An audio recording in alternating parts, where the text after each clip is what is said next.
I'm supposed to be going to bed. I just got finished doing my podcast on my other channel, and but I cannot get this whole Jirard the Completionist situation off my mind. I've been addicted to this whole situation for the past few weeks.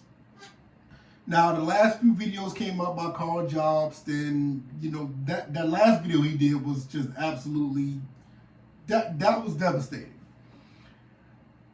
The reason why I'm so gravitated to this, because like I said before, this is a case study on how people react to people that they like. I don't know if it's business, I don't know if it's personal, I don't know what it is, but so many people jump to Jirard's defense with this whole situation. And it really was a in real time case study on how people react to certain things when it comes to people that they like. Now, for me, for the most part, I've been the majority of my time on YouTube, between this and my other channel, in my old channel that I got rid of a while back, I've been mostly doing stuff on my own by myself. Now, I collaborated with a few people. My other podcast started out with a couple other people. And it's just, you still have to understand that people are human. People are going to make mistakes.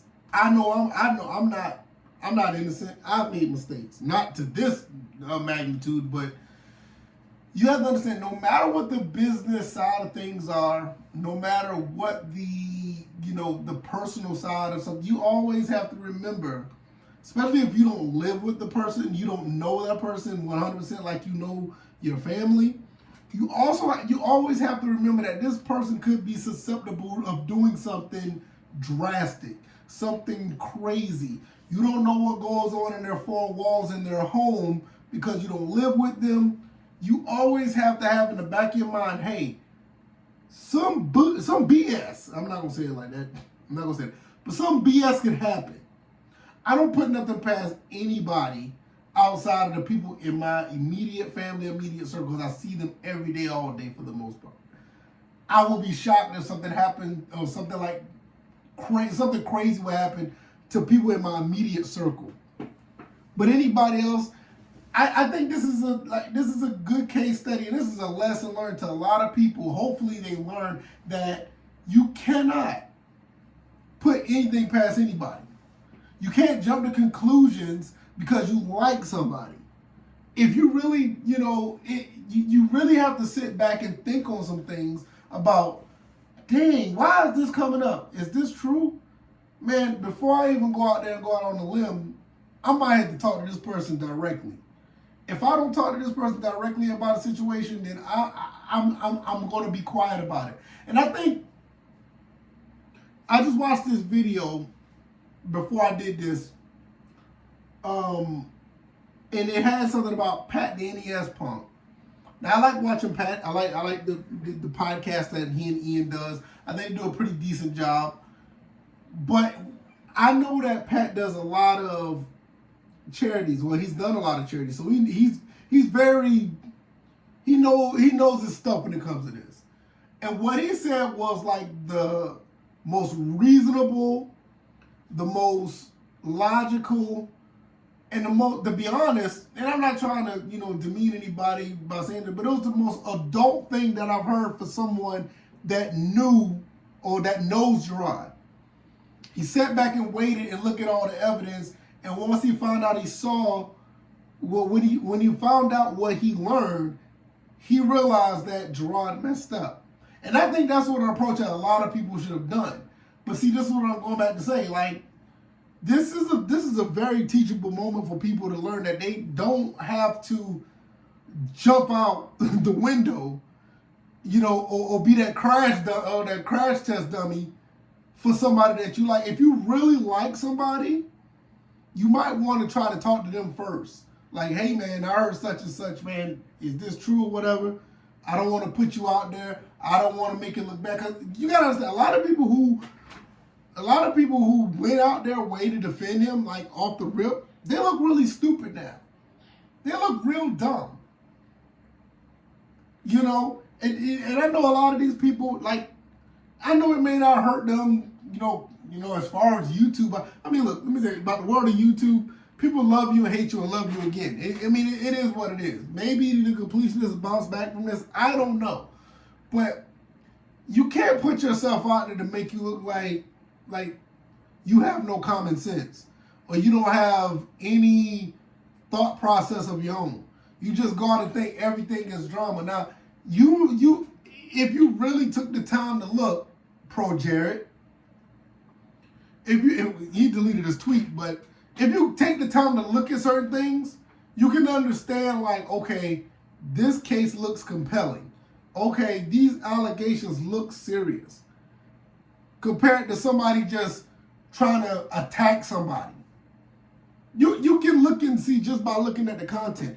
And the two people who put this content out there, or put these allegations, or put the receipts out there against Jirard, these are people who are not just going to put, just willy-nilly just put stuff out there. I've been watching Carl Jobs since like forever. I think he's one of the greatest YouTubers on YouTube when it comes to gaming and speed runs and just putting out informative information. I think he's one of the best to do it. So I know when he says something about you, you better believe something's there. Some Ordinary Gamers, Mudahar, I've just started watching for the past maybe year or so, and he comes off like that as well. I know he's a little, he takes a little different route to do certain things, certain content. I don't think it's bad, but it's just, he does it his own way, and it's very good. But I'm more of the type, I like the informative, concise stuff, and Carl Jobs does it every time, whether it be the speed runs, whether it be the fraudulent stuff, people cheating in speed runs, people cheating again, even when it's stuff that are big monument situations in speed runs, he's the guy, and I love what he does. But so when these guys putting the stuff out there, this is not clickbait. These guys don't need clickbait. So that's just another reason why you can't jump out the window when things happen to somebody that you like. If you really like a person, you really care, or you want to defend a person, you might want to go to that person first. Hey man, look, this don't look right. Hey man, look, this don't look right. I think this is a problem that a lot of people just have in the gaming community in general. You saw it a lot. I think you saw it a lot like last generation when it came to the console wars. That's like the first time you really got to see it. And I don't want to go down that rabbit hole. We can go down that rabbit hole. That's something that's, I don't want to deal with that right now. But you started to see it then where people would defend consoles. They would defend consoles. I'm like, why? They would defend consoles. So that's when I knew that, all right, I knew growing up, console wars, Genesis, Super Nintendo was a thing, but it was really bad to the point, okay, some of these people ain't grew up yet. You know what I'm saying?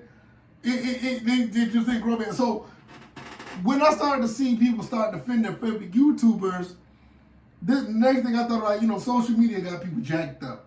Whether it's from YouTube, Instagram, Facebook, X, any of these other ones that people talk about, Mastodon, Getter, whatever they do, Truth Social, it got people messed up. And don't even start bringing politics into it. People die over that stuff nowadays. Politics, you getting beat up, so it's, or even worse, your whole reputation on the internet could be messed up over politics. It's just wild. So when I look at this in the gaming space, it taught me something that I hope other people got out of it. It taught me that people are really susceptible to people that they really like.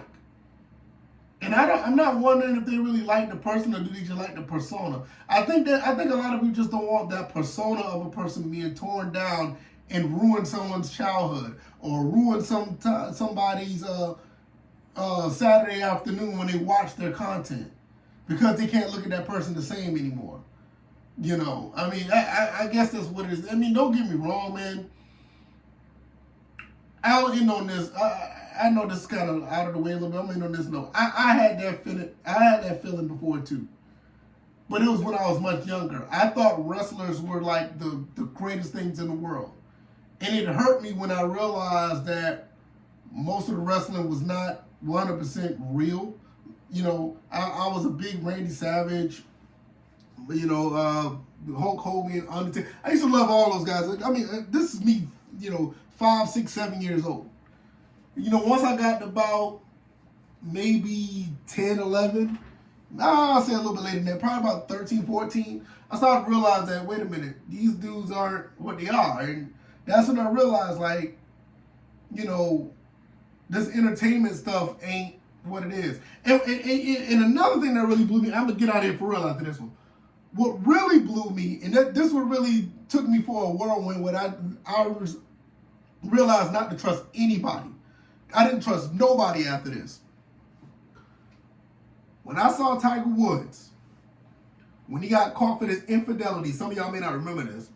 When Tiger Woods got caught cheating on his wife, and his wife chased him, I think she chased him out of the house, and he ended up hitting a tree with his black SUV or something like that. Tore up the house. I mean, he tore up his house. I mean, tore up his SUV, and he had to make a public statement. When I found out Tiger Woods was doing wrong, that's when I knew I couldn't trust nobody. Because you got to understand, Tiger Woods was squeaky clean. Squeaky clean prior to that. That dude, there was nothing you said that you thought he could do wrong. He was a golfer. He's still a golfer now, but he was a golfer. He was winning all these championships. He's clean cut, did everything he was supposed to do. And then he had that incident or incidents with his wife. At that point, I knew you couldn't trust anybody. Anybody in the entertainment world, sports, you know, acting, anything of that nature. You can't trust nobody. So when I started thinking about the Completionist, I was like, dang, this is sad. But just watching people defend him or watching people just talk about this is a very good case study. And I think it's something that hopefully somebody on YouTube will go back and revitalize this into that study. Because I think that'll be a very good video. I don't have the manpower to do it. I'm just one guy that like to play games and talk on the microphone. So I'm going to get out of here, man. I got to go to work in the morning, man. I'm working overtime, trying to make some extra money, man. I got to go. Y'all be easy. Y'all have a good night. Peace.